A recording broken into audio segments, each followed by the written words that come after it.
বাজা উলুতে আর শাঁখ বাজা, বছর পরে আবার এলো মাঝে। পুজো পুজো কন্ধ নিয়ে, নতুন গানের ছন্দ নিয়ে, শারদিয়ায় খুশিতে মন নাচে। এলো এলো এলো এলো মা দুর্গা মা, আরে এলো এলো এলো এলো মা দুর্গা মা। এ ঢাক বাজা কাসর বাজা উলুতে আর শাঁখ বাজা, বছর পরে আবার এলো মাঝে। পুজো পুজো গন্ধ নিয়ে, নতুন গানের ছন্দ নিয়ে। গান ভালোবেসে গান, গান গাইলে মন প্রাণ সব খুব খুব ভালো থাকে। লকডাউনের পর এখন আনলকডাউন পরিবেশ, আর এই আনলকডাউন পরিবেশের মধ্যেই আমরা সুন্দর সকালটা কাটালাম সঙ্গীত শিল্পী শুক্লা চ্যাটার্জির সঙ্গে। ও, আপনারা এসে গেছেন। রাহুল তো আপনাদের সব কিছুই বলল। এই লকডাউনের পর এখন আস্তে আস্তে স্বাভাবিক হচ্ছে সিচুয়েশান। চতুর্দিকে বেশ উৎসবের একটা হাওয়া, আকাশে শরতের মেঘ, কাশফুল, আর একটু একটু ঠান্ডা ঠান্ডা শরতের হিমেল হাওয়াও দিচ্ছে। কিছু কথা, কিছু হাঁটা, আর কিছু গান। শুক্লা চ্যাটার্জি তার নিজের মুখেই বললেন তার লড়াইয়ের কথা। দেখুন, মানুষের জীবন তো সমান চলতে পারে না। সহজ কঠিন পথের মধ্যে দিয়ে আমাদের সবাইকেই চলতে হয়। কখনো ভালো সময়, কখনো খারাপ সময় আসে। এরকম একটা পরিস্থিতিতে, কঠিন সময়তে গান যদি আমার জানা না থাকতো, তাহলে হয়তো আমি অসুস্থ হয়ে পড়তাম। গান আমি খুব শুনেছি এবং গান আমি গেয়েওছি, গুনগুন করে গেয়েছি। রেয়াজ করতে পারিনি, কিন্তু গেয়েছি। আর সে সময়তে গান নিয়ে থেকেছি বলে অনেকটাই আমি বুস্ট আপ হয়েছি, অনেকটা মানসিক তৃপ্তি আমাকে গান দিয়েছে, এটাতে কোনো সন্দেহ নেই। দেখুন, আজকের এই অনেকে যারা অবসাদে ভুগছেন, যারা ভুলভাল সিদ্ধান্ত নিয়ে ফেলছেন, আমি তাদের একটাই কথা বলবো, দেখুন না, গান তো সবাই জানবে এমন কোনো কথা নেই, গুনগুন করেও গাওয়া যায়, শোনা যায়। গান তাকে কতটা অক্সিজেন জুগিয়েছে, গান তাকে কতটা প্রাণবন্ত করেছে, সে কথাই বললেন শিল্পী স্বয়ং। রবীন্দ্র সরোবর লেকে হাঁটতে হাঁটতেই কিছু কথা আর কিছু গান, একটা সুন্দর সকালের আড্ডা হয়ে গেল আজ আমাদের শিল্পীর সঙ্গে। তাহলে চলুন আমরা দেখি শুক্লা চ্যাটার্জি আজ সকালে আমাদের কি কথা বলতে চান, কি গান শোনাতে চান। আমি খুব ছোট্টবেলা থেকে গান গাই, আর গান শুনে শুনে নকল করে গাওয়া একটা আমার হ্যাবিট ছিল, যার জন্য আমি খুব জনপ্রিয় ছিলাম। আমি গান শুনে তুলতাম অনুরোধের আসর আর বিবিধ ভারতী থেকে। তখন এই জিনিসটা, এই দুটো রেডিওতে সম্প্রসারণ হতো, খুব সবাই আমরা ওইটাতে আনন্দ পেতাম। তো সেখান থেকে গান শুনে আমি তুলতাম, গাইতাম, সেই জন্য খুব জনপ্রিয় ছিলাম। ছোট্ট মেয়ে, সবাই ডেকে ডেকে গান শুনতে চাইতো। পরবর্তীকালে সেই সময় একটা মজার জিনিস বলে রাখি, যেটা এখন হয় না, শারদ অর্ঘ্য বলে একটা বই বেরোতো পুজোর সময়। সেই বইটার অপেক্ষা আমরা সারা বছর ধরে করতাম। তখন শিল্পীদের যে গানগুলো, ওর মধ্যে কথাগুলো লেখা থাকতো, সেই কথাগুলো আমরা পেয়ে যেতাম ওখান থেকে। আর অনুরোধের আসরে গানগুলো হতো, মিলিয়ে নিতাম কথাগুলো, এইভাবে গান তুলতাম। আর এইভাবে তুলতে তুলতে আমি গান শিখেছি অনেক পরিণত বয়সে, অনেক বয়সে। তখন আমি ক্লাস 9-10-এ পড়ি, তখন শিখেছি, কিন্তু সেটা খুব অল্প সময়ের জন্য। প্রকৃত শিখেছি যেটা, সেটা হচ্ছে বিয়ের পর। আমি চিন্ময় লাহিড়ীর এক ছাত্রের কাছে 3 বছর তালিম নিয়েছি নজরুল গীতি আর ক্লাসিক্যালের ওপর। বিশারদটা দিতে পারিনি, কিন্তু শিখেছি যেটা, সেটা আমার অনেক কাজ দিয়েছে আমার জীবনের পথে, শেখার পথে।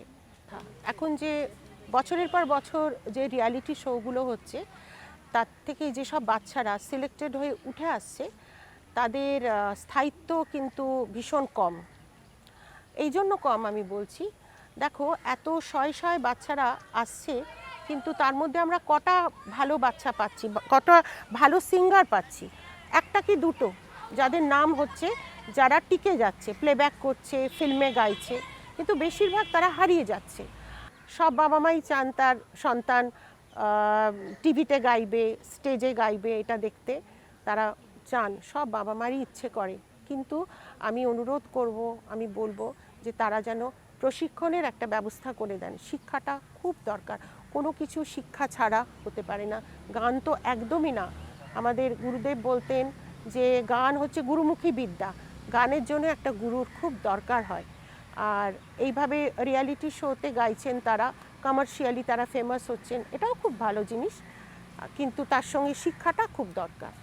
লগ যা গলে কে ফির ये हंसी रात हो न हो, लग जा गले के फिर ये हंसी रात हो न हो, शायद फिर इस जन्म में मुलाकात हो न हो, लग जा गले है आज ये घड़ियाँ नसीब से, जी भर के देख लीजिए हमको करीब से, फिर आपके नसीब में ये बात हो न हो, शायद फिर इस जन्म में मुलाकात हो न हो, लग जा गले। আমি ইউজুয়ালি কমার্শিয়াল গানটাই বেশি গেয়ে থাকি, আর সেমি ক্লাসিক্যাল এরকম ধরনের গান গাই। আর বাংলা গানের সাথে সাথে আমার হিন্দি গানের প্রতি একটা ছোটোবেলা থেকে প্রচণ্ড আকর্ষণ, যার জন্য হিন্দি গানটা আমি খুব পছন্দ করি এবং আমি বিভিন্ন জায়গায় হিন্দি গান পরিবেশন করি। আপনাদের একটা খুব নাম মানে খুব ফেমাস একটা হিন্দি গান শোনাচ্ছি, যেটা ভীষণ জনপ্রিয়, আজকেও জনপ্রিয়, বহু বছরের পুরনো গান, কিন্তু আজকেও ওটা সমানভাবে জনপ্রিয়।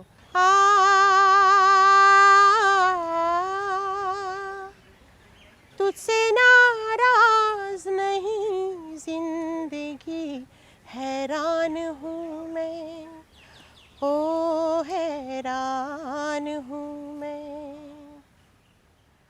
तेरे দিশা শক্তি নিউজ, যে নিউজ নতুন আশা, নতুন দিশা দেখায়, অর্থাৎ নিউ হোপস, নিউ ভিশনস। এইরকম ভাবেই নতুন নতুন শিল্পীদের অর্থাৎ স্মার্ট অনন্যাদের কথা আমরা তুলে ধরবো আপনাদের সামনে বিভিন্ন সময়। আর গানের কথা বলতে গেলে তো বলতেই হয়, গান সত্যি মনকে ভালো রাখে, শরীরকে ভালো রাখে, চলার পথকে আরো আরো মসৃণ করে। दर्द संभालने होंगे, मुस्कुराए तो मुस्कुरान के कर्ज उतारने होंगे, मुस्कुराऊं कभी तो लगता है जैसे होठों पे कर्ज रखा है, तुझसे नाराज नहीं जिंदगी हैरान हूँ मैं, ओ हैरान हूँ मैं।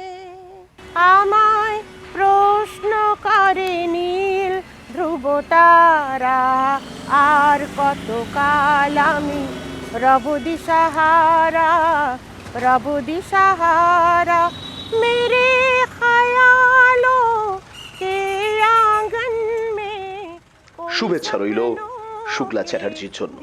তিনি এইভাবেই গানকে পাথেয় করে আগামী দিনে আরো আরো অনেক ভালো গান আমাদের উপহার দিক। जब दिन ढल जाए सांझ की दुल्हन बदन चुराए चुपके से आए।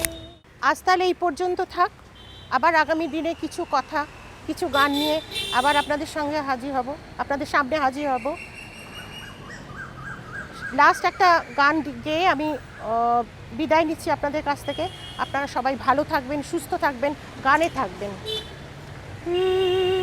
যেতে দাও আমায় ডেকো না,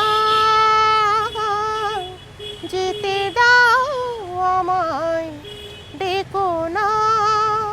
কবে কি আমি বলেছি মনে রেখো না, যেতে দাও আমায়, ডেকো না। কিছু বলবে কি না না না, কিছু ডেকো না, যেতে দাও আমায়, ডেকো না, যেতে দাও আমায়। দিশা শক্তি নিউজ, নতুন আশা, নতুন দিশা।